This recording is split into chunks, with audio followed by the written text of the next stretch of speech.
ಮೊನ್ನೆ ತಾನೇ ದಸರಾ ಮುಗೀತು. ಆನೆಗಳನ್ನ ಅಳ್ತಾ ಬೀಳ್ಕೊಡ್ತಾ ಇದ್ದಿದ್ದು ನೆನಪಿದೆ. ಈಗ ನೋಡಿದ್ರೆ ಮತ್ತೆ ಗಜಪಡೆ ಮೈಸೂರಿಗೆ ಬರೋಕೆ ಸಿದ್ಧವಾಗ್ತಾ ಇದೆ. ನಾಗರಹೊಳೆ ಅಭಯಾರಣ್ಯಕ್ಕೆ ಗಜಪಡೆ ಬಂದು ನಿಂತಿದೆ. ನಿಮ್ಮ ಬಿಡುವಿನ ಸಮಯದಲ್ಲಿ ಕೃತಿಕಾ ಕುಟೀರ ಯೂಟ್ಯೂಬ್ ಚಾನಲ್ ನೋಡ್ತಾ ಇರುವಂತಹ ಎಲ್ಲರಿಗೂ ಕೃತಿಕಾ ಕಡೆಯಿಂದ ವೆಲ್ಕಮ್. ದಿನಗಳು ಎಷ್ಟು ಬೇಗ ಉರುಳ್ತಾ ಇದೆ ಅಲ್ವಾ. ಮೊನ್ನೆ ಅಷ್ಟೇ ತಾನೇ ದಸರಾ ಮುಗಿಸಿ, ದೀಪಾವಳಿ ಮುಗಿಸಿ, ಹೊಸ ವರ್ಷದ ಸಂಭ್ರಮಾಚರಣೆಯಲ್ಲಿ ಸಾಕಷ್ಟು ರೆಸಲ್ಯೂಷನ್ ತಗೋಬೇಕು ಅಂತ ಯೋಚನೆ ಮಾಡ್ತಾ ಇದ್ವಿ. ಆಲ್ರೆಡಿ ಮತ್ತೆ ದಸರಾ ಶುರು ಆಗುವಂತಹ ಸಮಯ ಬಂದೇ ಬಿಟ್ಟಿದೆ.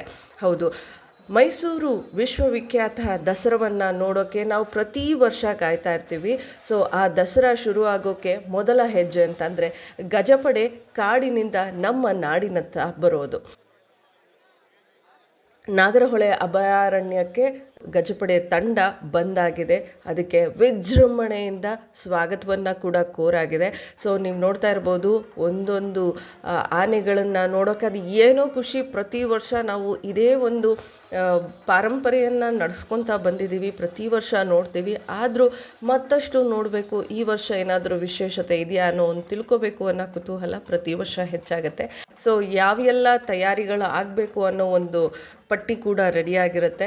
ಸೊ ಈಗ ಮೊದಲ ಹೆಜ್ಜೆ ಇಟ್ಟಿರುವಂತಹ ನಮ್ಮ ಗಜಪಡೆಗೆ ಸ್ವಾಗತವನ್ನು ಕೋರುತ್ತಾ ದಸರಾಗೆ ಎಲ್ಲರೂ ಸಿದ್ಧವಾಗಿ ಅಂತ ಹೇಳ್ತಾ ಈ ಒಂದು ವಿಡಿಯೋ ನೋಡ್ತಾರೆ.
ಏನೇ ಹೇಳಿ, ದಿನಗಳಂತೂ ತುಂಬ ಬೇಗನೆ ಉರುಳ್ತಾ ಇದೆ. ಕೆಲಸಗಳು ಕಾರ್ಯಗಳು ಎಷ್ಟೇ ಮಾಡ್ತಾಯಿದ್ರು ದಿನ ಸಾಲ್ತಾ ಇಲ್ಲ ಅಂತ ಅನ್ನಿಸ್ತಾ ಇದೆ.